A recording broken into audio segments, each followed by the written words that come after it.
Hello and welcome to Krishi Jagran Business, platform that keeps you updated with all the agri-news of the nation. This is Krishi. Let's take a quick look at the top headlines of the day. Prime Minister launches Vishwakarma Shram Samman Yojana. India ambitions to expand its share in global conference tourism. Another China is not sustainable for the planet, warns NITI Aayog Suman Bery. Government considering 2 to 7% increase in minimum support price for Rabi crops. Policy liberalization essential for revitalizing India's tea industry. Special Parliament session commences with Prime Minister's address to Lok Sabha. Now the news in detail.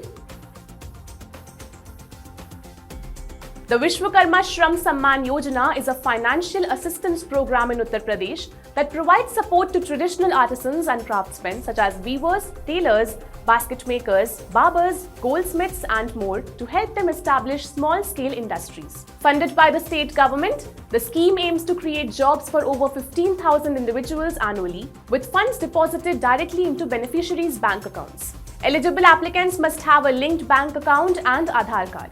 This program was set to expand nationwide on September 17, 2023, coinciding with Prime Minister Narendra Modi's birthday. It has a total budget of 13,000 crores over 5 years and focuses on the welfare of lower-level workers. Prime Minister Narendra Modi has inaugurated Yashobhoomi, India's largest convention centre in Dwarka, with a strategic vision to bolster the country's standing in the global conference tourism industry, estimated to be valued at Rs 25 lakh crores. India currently holds a modest 1% share in this lucrative sector but is poised for growth with facilities like Bharat Mandapam, which recently hosted the G20 Leaders Summit, and Yashobhoomi. Modi extended a warm invitation to international stakeholders, encouraging them to utilize these cutting-edge venues for their business and cultural endeavors, including film festivals. Both Bharat Mandapam and Yashobhoomi blend Indian heritage with state-of-the-art amenities, presenting India's narrative on the global stage. Modi emphasized that the success of conference tourism hinges on the availability of essential resources for events, meetings, and exhibitions. Suman Bery, Vice Chairman of India's federal policy think tank NITI Aayog, emphasized the necessity for India to shift towards mindful and environmentally conscious consumption and production practices rather than relentlessly pursuing growth at any cost. In an interview, Bery argued that evolving economic realities, such as the potential of services exports, India's potential as an agricultural superpower, and the limitations of the manufacturing sector in job creation due to increased productivity, warrant a re-evaluation of traditional development models. He echoed the Prime Minister's stance that growth cannot come at any cost and stressed that the planet cannot afford another China. In preparation for the upcoming high-stakes general and state assembly elections in 2024-25, the government is contemplating an increase in the minimum support price for 6 Rabi or winter crops. Sources indicate that the proposed MSP adjustments, which are yet to be officially announced, could range from 2% to 7%. Among these crops, wheat and lentil masoor are anticipated to receive the most significant MSP hikes, according to insiders who prefer to remain anonymous. India's tea industry stands as a global player, ranking as the second largest tea producer worldwide, with an impressive annual production exceeding 1.3 million tons.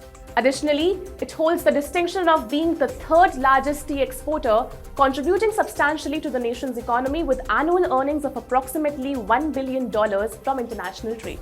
India's domestic consumption remains substantial, accounting for roughly 85% of its total tea production. However, the paradox lies in India's per capita tea consumption, which remains one of the lowest globally, hovering around a mere 800 grams per person annually. This highlights the need for a deeper examination of factors influencing tea consumption patterns within the country and the potential for policy reforms to rejuvenate the industry. The 5-day Amritkal session of Parliament has commenced today. The agenda for the session comprised discussions regarding the evolution of India's parliamentary democracy, with a total of 8 bills being listed for consideration during this special session. During his address in the Lok Sabha, Prime Minister Narendra Modi, while discussing the topic of 75 years of Parliament, adopted a nostalgic tone.